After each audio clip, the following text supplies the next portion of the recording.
Darline qui va ouvrir notre session de vos questions à nos fantastiques intervenants ce matin. Merci Patricia. Directrice de la Maison des journalistes. Voilà, donc la Maison des journalistes, pour essayer de camper un petit peu le décor, la Maison des journalistes accueille et accompagne des journalistes, donc des personnes qui ont été privées de liberté, donc des personnes qui avaient mis le crayon ou la plume dans la plaie à un certain moment et qui ont été pourchassées et du fait qu'ils avaient justement traité de sujets sensibles dans leur pays. Donc cette maison a accueilli plus de 300 journalistes de 60 pays différents qui arrivent au gré de l'actualité des répressions et en fonction de la situation des conflits dans le monde également. Donc en ce moment, on a beaucoup de Syriens qui nous sollicitent, beaucoup d'Iraniens, d'Afghans, de Soudanais. Donc l'autre mission de la Maison des journalistes, c'est de sensibiliser les jeunes, en particulier, à la liberté d'expression, à la liberté de la presse. Donc nous avons une opération qui s'appelle Renvoyer spécial.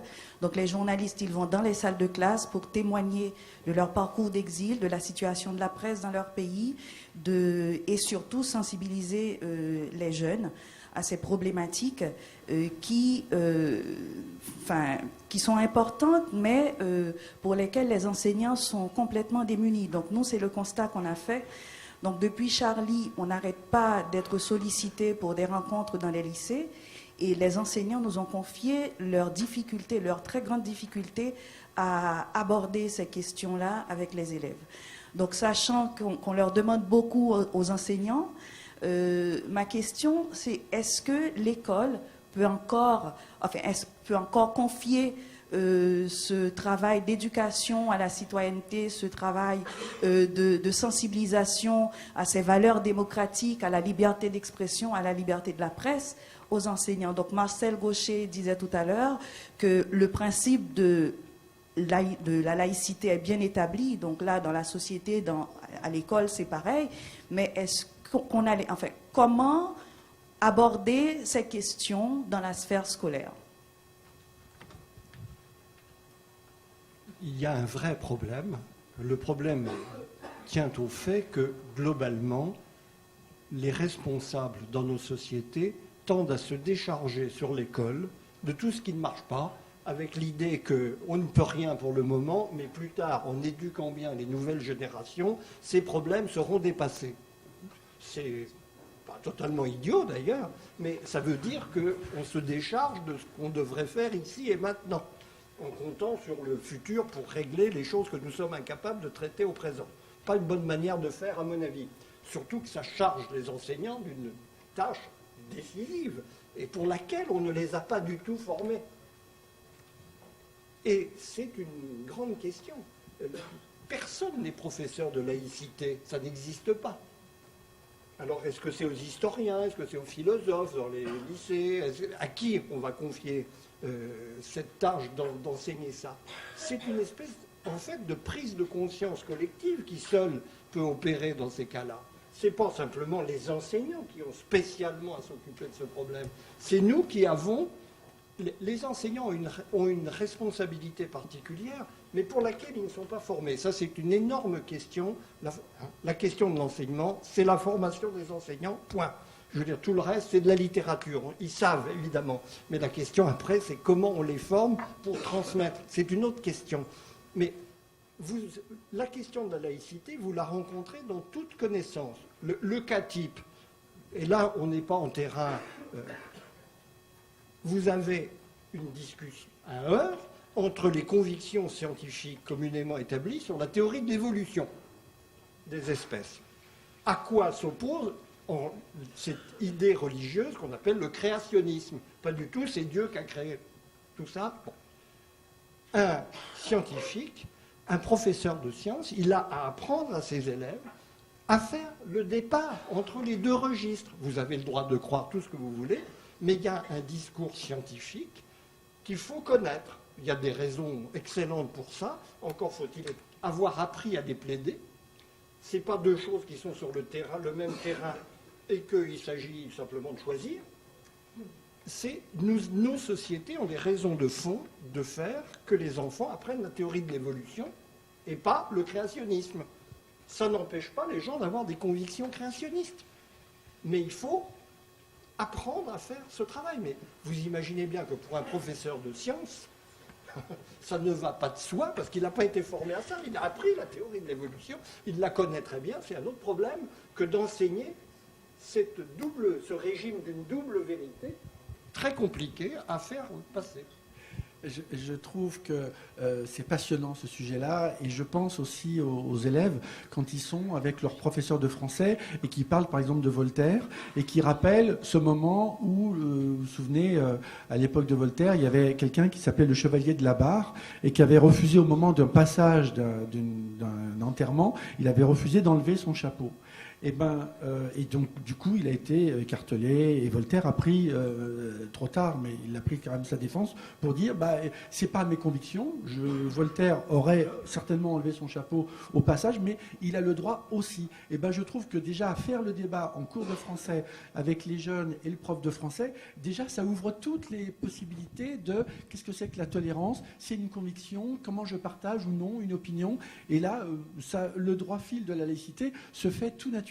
Et c'est ça où c'est formidable. Juste une petite chose, je remercie Darline et la Maison des journalistes d'accueillir évidemment tous ces journalistes qui sont dans le danger et qui a accueilli et qui continue à accueillir des dessinateurs de presse quand ils sont empêchés de s'exprimer librement dans leur pays. Et en plus, je me mets à la place de ces journalistes qui arrivent dans ces petites kitchenettes, ces petits studios avec l'équipe de kitchenette, vraiment dans le 15e arrondissement de Paris, et de savoir que la maison est dirigée par une personne qui s'appelle Darline.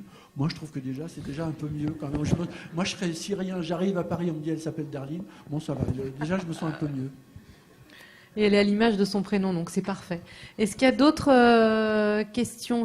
Excusez-moi, monsieur, avec les spots, mais je vois que vous êtes armé d'un micro, donc j'imagine que vous allez intervenir. Bonjour. Bonjour. Je m'appelle Sader, je suis journaliste iranien. Il y a quelque temps que je suis exilé ici en France. En fait, je veux dire quelque chose. Je viens de pays où il n'y a pas d'oxygène. Pourquoi oxygène? Parce que les libertés, pour moi, c'est comme oxygène. Mais malheureusement, quelqu'un qui va travailler comme journaliste en Iran, c'est très dangereux.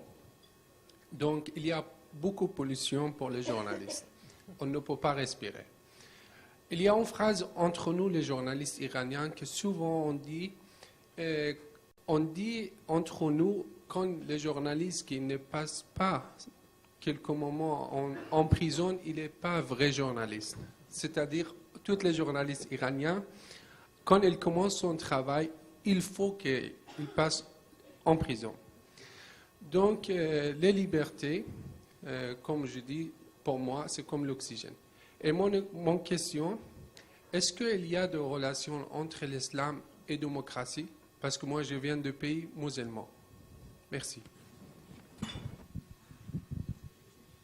Marcel, et mettez bien le micro près de votre bouche, qu'on entende bien.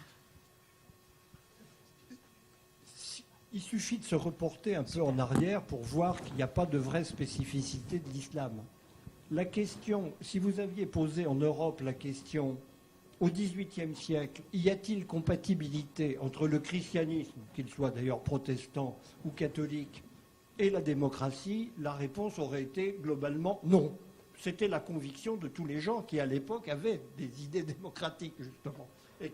D'où le combat anti-religieux qui a été essentiel dans la création des démocraties. Donc, relativisons. Il n'y a pas d'incompatibilité d'essence de quoi que ce soit en la matière. L'islam n'est pas antinomique, par principe, de la démocratie. Toutes les religions ont une grande difficulté à s'insérer, et ont eu et auront une grande difficulté à s'insérer dans l'espace démocratique. Parce que par une raison logique très simple, elle formule un discours absolu sur le sens de la vie humaine et sur l'ordre qui doit régner entre les hommes. Quelque chose qui est au-dessus de l'humanité, qui doit contraindre l'ensemble des activités. Le principe de la démocratie, c'est l'inverse. On peut discuter de tout ce qui fait lien entre nous et de la manière dont on va procéder dans la vie collective. À partir de là, ce combat, il est général. Le problème de l'islam avec la démocratie, c'est un problème historique. l'islam est aujourd'hui confronté à la question de la démocratie, comme le christianisme ou le judaïsme l'ont été en leur temps. Bon, voilà. Alors, ce combat recommence, mais il n'a aucune spécificité à mes yeux. Plantu. Et je rebondis sur le fait que vous êtes iranien, monsieur, à Téhéran, je suis allé plusieurs fois pour des fois rencontrer des dessinateurs comme Hassan Karimzadeh, qui a été en prison pendant 2 ans. Parce qu'il avait osé dessiner l'ayatollah Khomeini en train de jouer au foot. Il faut dire, c'était violent ce qu'il avait dessiné. Ouh là là, exactement. 2 ans de tôle quand même, c'est pas mal. Et il y a quand même, c'est pour ça que les dessinateurs sont aussi des capteurs, sont des vrais baromètres de l'évolution de la démocratie ou de la dictature. On a une dessinatrice qui est iranienne, qui s'appelle Firouzeh. Firouzeh, ça veut dire turquoise en iranien. Et bien, dans ce dessin, elle montre un prisonnier qui essaye, depuis sa cellule, de rêver sur la liberté, de faire cette petite colombe de la paix. D'ailleurs, on l'a traduit après en dessin animé, et vous voyez ce petit dessin animé qui évolue, où on voit ce dessin que nous avons fait avec l'école des Gobelins. Eh bien, cette petite colombe, elle est agitée par Firouzeh, et on voit ce prisonnier qui est tout seul dans sa cellule. Et savoir que cette fille qui s'appelle Firouzeh, elle a été errant, et bien savoir que ce dessin est véhiculé un peu dans tout le monde entier, et savoir qu'elle est iranienne et qu'elle n'a encore pas été en prison. De temps en temps, elle nous dit je suis désolé, oubliez-moi sur Facebook, ne me parlez plus de moi. Mais de temps en temps, on peut continuer à la faire venir, et on a fait venir à Blois pour faire une exposition contre la peine de mort. Et elle est venue depuis Téhéran jusqu'à Blois, et elle est revenue à Téhéran, où elle n'a encore pas été, elle est évidemment sur les listes noires, mais elle n'a pas encore été en prison. Et c'est là où on a beaucoup de choses à apprendre, et on est toujours captif de tous ces dessinateurs on est captivé par leur boulot et leur talent, parce qu'ils nous disent comment évolue la liberté d'expression dans tel ou tel pays, et on se nourrit de leur courage. Est-ce que... Monsieur, c'est à vous. Je me présente, je m'appelle Betaeb Yassine. Je fais partie de l'association IMAD pour la jeunesse et la paix de Madame Latifa Ibn Ziaten, que sans doute beaucoup de personnes connaissent. Justement, ma question... C'était la maman du premier militaire assassiné par Mohamed Merah. Par les tueries en 2012 à Montauban et Toulouse. Ma seule question derrière, c'est par rapport à justement Monsieur Plantu, je m'adresse à vous, faire passer vos dessins, notamment dans les régions comme le Moyen-Orient, justement passer par l'éducation, c'est-à-dire l'éducation des jeunes. Comment faire passer vos enfants justement par l'éducation, si vos dessins peuvent choquer beaucoup comme peuvent en faire rire beaucoup. Malheureusement aujourd'hui, le problème il est que nous jeunes, notre éducation n'est pas assez. On est trop basé sur les cultures, c'est-à-dire nos traditions. Justement, ouvrir de plus en plus dans les écoles, par exemple, faire 1 heure par semaine, justement basé sur la laïcité, sur ce que c'est la France, ce que c'est notre pays. Parce qu'aujourd'hui, il y a 60 ans, mon grand-père est arrivé par bateau. Aujourd'hui, j'ai la chance d'être français. Et moi-même, j'ai fait un voyage en Palestine, Israël, en mars dernier, où justement j'ai pu voir qu'une personne qui habitait à Ramallah, qui devait aller au lycée de français de Jérusalem, devait prendre un bus diplomatique. Et ça, qui m'avait choqué, je pense que pas beaucoup de personnes sont au courant en France, justement passer par l'éducation des jeunes pour pouvoir faire passer vos dessins et le message de M. Gaucher. Eh bien, justement, on n'arrête pas d'aller dans les écoles, et je montre des images, des caricatures ou des photos comme celle-là que j'ai prises à Medellín. On est en Colombie, et à Medellín, au moment où il y avait, quand je l'ai prise c'était il y a 5 ans, il y avait les narcotrafiquants, il y avait les FARC, les terroristes de la Forêt Vierge, il y avait les paramilitaires, il y a ce qu'on appelle les falsos positivos, tout ça. Enfin bon, il y avait tout ce qu'il faut pour que les gens se détestent et les haines soient installées. Le maire de Medellín commande à Botero, l'immense sculpteur et peintre colombien, cette colombe. Cette colombe est inaugurée sur la place de Medellín. Et deuxième photo, le jour d'inauguration, la colombe explose parce qu'il y a un attentat et il y a 30 morts. Et le maire de Medellín dit je vais enlever cette colombe et je vais en mettre une autre. Et c'est ce qu'on n'arrête pas d'aller dans les écoles pour raconter que l'art, la création, la liberté de penser est plus forte que l'intolérance. Et cette colombe qui est encore sur la place de Medellín est accompagnée d'une troisième photo, d'une autre colombe. Et cette colombe est accompagnée d'une nouvelle avec à côté de l'ancienne. Et depuis 5 ans, on arrive à montrer que l'art est toujours plus fort que l'intolérance. Et pourtant, on n'arrête pas d'aller dans les écoles, de dire, écoutez, continuez à manifester votre liberté de penser, on sera toujours les plus forts que toutes les formes d'intolérance. Et ça, c'est un travail de tous les jours. Et des fois, on dit, ah, mais ça, je vais peut-être pas oser. Non, vas-y, dis-le. Quand je vais dans les écoles et qu'on a des gamins qui disent, je suis Charlie, et d'autres qui disent, je suis pas Charlie, c'est pas un problème. Vas-y, dis-moi ce que tu as dans le ventre, va jusqu'au bout de ta pensée. Si tu dis quelque chose qui va m'humilier, je te dirai attention, moi je ne veux pas t'humilier, essaye de ne pas m'humilier. Il n'y a pas très longtemps, on était en Seine-Saint-Denis, où il y a un petit jeune de 3e qui a dit les dessinateurs qui ont été tués de Charlie, c'est bien fait, ils l'ont bien cherché. Alors à ce moment-là, il y a Nadia Chiari, qui est une dessinatrice de Tunis, qui lui parle en arabe et qui lui dit attends, là tu m'humilies quand tu dis ça. Et donc je peux aussi dire des horreurs sur tes parents et dire je vais vouloir tuer tes parents. Donc il y a un débat qui se fait et à la fin, les gamins qui peuvent des fois être un petit peu tangents sur la liberté de penser,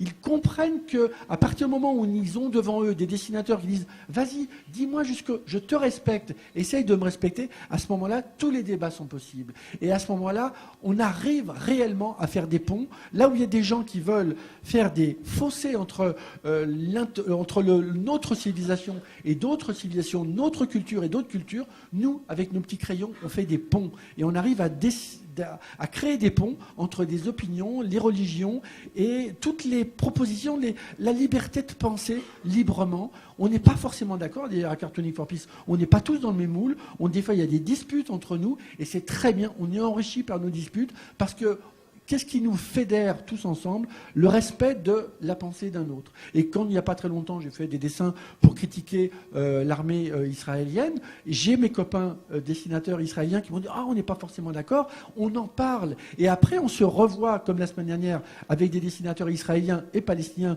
au Conseil économique, et finalement, on s'aperçoit qu'on s'embrasse tous sur la bouche, et c'est formidable de pouvoir réunir des dessinateurs de toute tendance, de toute religion, parce qu'ils sont obnubilés par une chose qu'ils ont ensemble, se parler entre nous en se respectant, alors que nous travaillons du matin au soir sur les respects. Est-ce qu'il y a d'autres interventions dans la salle? Je vois une main qui se lève. Bonjour. Bonjour madame. Natia Dahl du Clémy pour la semaine de la presse, bien sûr. Vous nous connaissez bien. On travaille ensemble. Voilà. Et je me permets de rebondir justement sur les écoles, sachant que le Clémy est donc le centre d'éducation média du ministère de l'Éducation nationale. Et en fait, effectivement, on a parlé des enseignants et du rôle des enseignants qui font un travail formidable, qu'il faut dire. Le Clémy forme à peu près 25 000 enseignants par an, justement à l'éducation média. Et la semaine de la presse et de médias dans l'école est effectivement une occasion pour les élèves de s'exprimer, de comprendre ce qu'est la liberté d'expression, sachant que cette année, l'édition 2016, donc le thème c'est la liberté d'expression, ça s'apprend. Voilà. Je voulais juste dire qu'en fait les enseignants, effectivement, ils ont un rôle déjà suffisamment difficile, mais qui se portent volontaires quand même pour apprendre aux élèves voilà, qu'est-ce qu'est la liberté d'expression. Je voulais juste notifier ça parce que c'est important et les enseignants, il faut les remercier pour ça. Merci. Merci pour votre question. Et c'est vrai que c'est pour ça qu'on est tout le temps dans les écoles. Et ça fait 10 ans que c'est comme ça, parce qu'on a tout de suite compris, au lendemain des fatwas contre les dessinateurs danois, qu'on ne pouvait réussir notre proposition de grille de lecture sur qu'est-ce que c'est qu'un dessin, jusqu'où on peut aller, quels sont les interdits, quelle c'est la ligne rouge, qu'est-ce que c'est que l'autocensure. Si on ne travaille pas dans les écoles, on passe à côté de l'essentiel. Et il n'y a pas très longtemps, on était dans les écoles au Mexique il y a 1 mois avec Isis, qui est mexicaine et qui travaille avec nous à Cartooning for Peace. Et on était à Mexico et on a montré ce dessin qui est très beau au moment où il y avait 43 étudiants qui avaient été enlevés et qui sont disparus au Mexique, enlevés à la fois parce qu'un maire corrompu avait organisé avec les narcotrafiquants l'enlèvement et la tuerie barbare de ces étudiants. Et du coup, je me suis nourri d'un proverbe mexicain qui est très joli et qui tombait, qui convenait tout à fait pour raconter comment on peut faire de l'éducation dans les écoles. Et les écoles, qu'est-ce que c'est une école? C'est une école où on met des graines, on les fait pousser, et c'est les enseignants nous aident à planter les graines pour pouvoir exprimer la liberté de s'exprimer. Et qu'est-ce que dit ce dessin? Ils ont voulu nous enterrer, ils ne savaient pas que nous étions des graines. Eh bien, le boulot des professeurs, c'est de planter des graines pour que puissent les étudiants continuer à exprimer leur liberté de penser quand ils sont vivants. Là, pour les Mexicains, ils sont 43 morts, mais grâce à ces confrontations dans les écoles, en fait, on balaye toutes les formes d'interdits et finalement, la graine est quand même plus forte que l'intolérance. Oui, monsieur. Bonjour, François Dubru, je suis chef d'entreprise. Une question qui, en fait, me permettrait ou nous permettrait peut-être de comprendre la raison pour laquelle la violence a été si inouïe au mois de janvier dernier. Et c'est un rapport avec ce que vous disiez tout à l'heure en parlant de cette liberté d'expression qui n'est en fait qu'un échange entre une idée donnée et une idée qu'on peut contredire. La question peut-être sera provocante. Est-ce que le dessin, l'art en général, mais le dessin, et le dessin que vous illustrez parfaitement, Monsieur Plantu, n'est pas un refuge ultime contre lequel on ne peut pas répondre? Alors, c'est très provoquant. Ça veut dire quoi? C'est-à-dire que ceux qui vous ont ou qui se sont attaqués à Charlie sont peut-être ceux qui ont dit j'ai pas d'autre réponse que d'aller dans l'ultra-violence. Parce que votre dessin, c'est l'ultime stade de la subtilité auquel on ne peut pas répondre. On peut répondre à un dessin, je vous remercie bien pour la question. On n'est pas au-dessus des lois. Il n'y a pas très longtemps, j'étais devant un juge. Là, comme ça, c'est bien pour l'émission. Et je remercie le travail de France Culture parce qu'on arrive ensemble à on a parlé de toutes les religions. Et ça, c'est très important. Des fois, quand on fait des expositions Cartooning for Peace, des fois, on y dit « Ah oui, mais vous attaquez tel... » Non, non, regardez les dessins qui sont exposés. On s'occupe de toutes les formes d'intolérance et politique et religieuse. Et donc, toutes les religions sont traitées. Et par exemple, on a le droit de répondre à tous les dessins. On n'est pas au-dessus des lois. Et ce dessin, je l'ai fait au moment de l'élection d'un pape. Et ben, ce dessin, il est plutôt assez sympathique. Et je me moque aussi des fois, je fais 2 cardinaux qui viennent d'élire le pape. Et puis il y en a un qui dit « Oh, je suis pas sûr d'avoir voté pour le bon pape. » Et l'autre, il répond bah, « C'est ce que ma femme m'a dit. » Bon, ben voilà, on dit des choses, ça va, ça. On peut blaguer aussi. Et quand il y a de la pédophilie dans l'Église, et c'est la raison pour laquelle j'avais eu des problèmes avec la justice, je répondais d'un autre dessin où, à l'époque, le pape Benoît XVI faisait pas grand-chose pour sauver les petits-enfants dans les sacristies qui étaient violés. Et ben le pape prend position, et j'étais devant le juge pour répondre à ces... On était 3 jours avant les élections régionales, et le petit gamin qui se fait machiner par le pape, il dit quitte à se faire enculer, autant aller voter dimanche. Bon ben voilà, je peux aussi rigoler, et ça ne veut pas dire pour autant que j'en tire des conclusions contre les chrétiens. Au contraire, je défends des petits chrétiens qui sont violés dans les sacristies. Et c'était ça que j'ai répondu au juge, et j'ai été relaxé. Mais je ne suis jamais au-dessus des lois. Et je comprends votre question. Un dessinateur, il est comme vous. Vous êtes chef d'entreprise. On n'est pas au-dessus des lois. On peut aussi déraper, mais je milite dans les écoles et dans mes journaux où je travaille, au Monde de l'Express, pour le droit au dérapage. On a aussi le droit au dérapage. Par exemple, quand je montre le dessin tout à l'heure de Nadine Morano qui a dérapé au sein de son parti, eh bien, on parle beaucoup de cette petite phrase que je conteste, évidemment, de Nadine Morano. Mais en face d'elle, il y avait quelqu'un qui a dit une autre phrase qui est complètement incroyable. Il a dit je ne sais plus qui a dit ça en face d'elle, il a dit « Mais si un jour la France est musulmane, je trouverais ça normal. » Mais non, moi ça me fait bondir aussi. Et donc, je veux aussi qu'on puisse avoir le plaisir de dire « Elle a dérapé, elle a le droit de déraper, j'ai le droit de constater, mais à la fois quand quelqu'un d'autre dit quelque chose que je conteste, j'ai aussi le droit, sans pour autant l'humilier, il a le droit de dire « Si la France est musulmane, ça ne me dérange pas. » Moi, j'ai le droit de dire « Oui, ça me dérange. » Mais je ne veux pas l'humilier non plus. Je veux dire « Non, monsieur, je ne suis pas d'accord avec vous. » Comme je ne suis pas d'accord avec Nadine Morano. Plantu, il y a Jean-Michel Ribes qui nous fait le plaisir d'être là et qui voudrait intervenir. Et puis ensuite, Jean-Michel, je vous donne la parole et puis on donnera le mot de la fin à Marcel Gaucher pour conclure et puis on se quittera. Merci. Non, je ne veux pas intervenir pour intervenir. Je suis ravi que vous soyez là. Bonjour Jean, bonjour. Non, je crois qu'il s'agit beaucoup de liberté d'expression, de liberté tout court. Je voulais vous dire que dans 15 jours, je suis en correctionnel par Civitas, mouvement hautement démocratique et léger. Civitas, c'est un mouvement qui nous a attaqué, envoyé 25 lettres de menaces de mort. On a joué la pièce de Rodrigo Garcia dans ce lieu protégé par 400 CRS parce que on voulait nous brûler.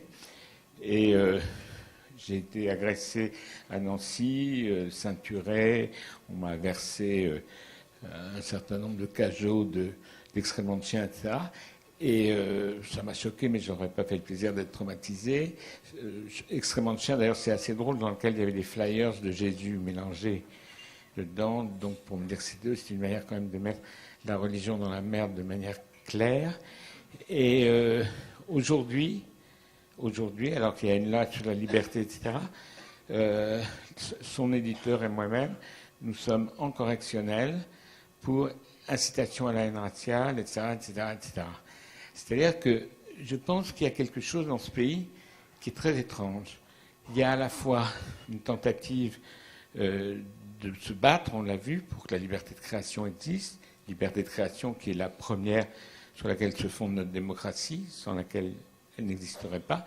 Et en même temps, il y a un retour lent au Moyen-Âge, il y a un retour lent à la censure permanente, il y a, avec le Front National qui fait peur les élus culturels partout en France, on commence à dire attention, on vous paye, on vous donne des subventions, donc on veut voir ce que vous faites, on veut voir votre programmation, on veut intervenir. C'est la méthode Sarkozy, je paye pour la télévision, donc je dois nommer le président de France Télévisions. Et il y a un climat comme ça qui s'endort, avec d'un côté 4 millions de personnes dans la rue qui se battent pour la liberté d'expression, et en même temps une espèce de progression lente d'une censure sur les affiches, sur les moyens d'expression, sur les propositions de programme, pas ici encore, mais elle existe, et aussi sur une lente autocensure de la part des créateurs et aussi de la part des élus, même de gauche, qui ont peur par rapport à des élections futures, en laissant trop librement s'exprimer les artistes, qui sont quand même l'issue de secours de notre société, de perdre des élections. Et je pense que là, il y a un vrai climat qui s'installe, à la fois de peur, de frilosité et de réaction extrêmement d'une morale définitive qui me semble un poison pour ce qui est l'honneur de la France, c'est-à-dire et son âme et sa vérité, c'est-à-dire la créativité, qu'elle passe par le théâtre, qu'elle passe par le cinéma, qu'elle passe par les dessins. Merci Jean-Michel d'être passé et de nous accueillir dans ce magnifique lieu. Merci beaucoup. Donc, si je suis pas dans prison dans un mois, je serai heureux de vous retrouver ici. Je le sais d'avance, vous serez relaxé. Je trouve que c'est toujours dérangeant d'avoir un huissier, Jean-Michel, vous avez sûr eu un huissier qui vous a dit vous avez un procès. J'ai vu des juges, des machins. Bien entendu. Et vous êtes mis en examen? C'est fini, là je suis en passe en procès. Oui, mais je passe en correctionnel dans 15 jours. Et je vous le dis tout de suite, vous serez relaxé, mais à la fois, les gens, ils ont le droit de faire un procès, et c'est là où ça nous pourrit la vie, c'est que du coup, on dit « Ah oui, mais je vais faire ça, je vais faire telle création théâtrale, mais évidemment, je vais avoir un procès. » Bien entendu que dans votre cas de figure, vous pouvez vous poser 1000 questions, mais vous serez relaxé à la fin. Non, mais c'est pas. Pardon, j'écoute simplement. Le fait n'est pas d'être. Alors, je crois qu'on est reparti dans un autre débat. Non, 2 secondes, je réponds à Jean. C'est pas le fait d'être en procès relaxé, c'est le fait quand même que devant l'absurdité, devant les lois, etc., on puisse faire un procès sur la liberté d'expression. Alors, qui on va est donner. fondamentale. Voilà, On va donner. ça. Merci Jean-Michel d'être intervenu. Merci infiniment. Merci et puis de nous accueillir dans ce bel endroit. Merci Jean. Et le mot de la fin à Marcel Gauchet, peut-être une réaction simplement à ce qu'a dit Jean-Michel Ride, parce que c'était une illustration très concrète de ce dont on a parlé pendant 1 heure ensemble. Et oui, il a montré qu'en effet, il y a aujourd'hui un vrai problème de la liberté d'expression. Mais en même temps, je crois que ce dont il a parlé accessoirement sur un plan politique pose une vraie question, c'est l'abus du droit. La possibilité de faire des procès à n'importe qui, pour n'importe quoi, qui sont accueillis par la justice d'une manière beaucoup trop libérale. Parce qu'en effet, vous serez relaxé très certainement. Mais on vous aura pourri la vie en espérant vous intimider. On n'y arrivera pas. Mais on aura essayé. Et ça, c'est quelque chose à quoi il faut faire. Nos responsables politiques devraient prêter une beaucoup plus grande attention. Mais je crois que ce dont nous avons fait l'expérience ici, c'est du plaisir, de l'intérêt d'une discussion absolument ouverte et respectueuse. Et là, je crois, nous pouvons être confiants, c'est toujours ce parti-là qui gagne, par in fine, quelles que soient les difficultés, parce que c'est tout simplement là qu'est le bonheur d'être ensemble et d'échanger sur les choses qui nous concernent dans un climat de vraie liberté. Merci de votre hospitalité.